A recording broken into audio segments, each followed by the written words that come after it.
Following Wall Jack Wednesday, we had a full day of rain on Thursday, and then on Friday, scattered flurries of floor joisting activity. So, the last several houses, we've rushed right into sheeting after the joists go up. So I just wanted to show you guys what joisting looks like on the second floor, because you never really get to see it. And so this is second floor joisting, completed and ready to sheet.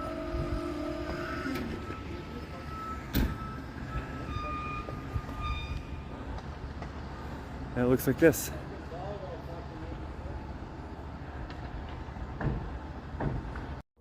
Stay tuned to Jer Walls for all your framing and flying good times.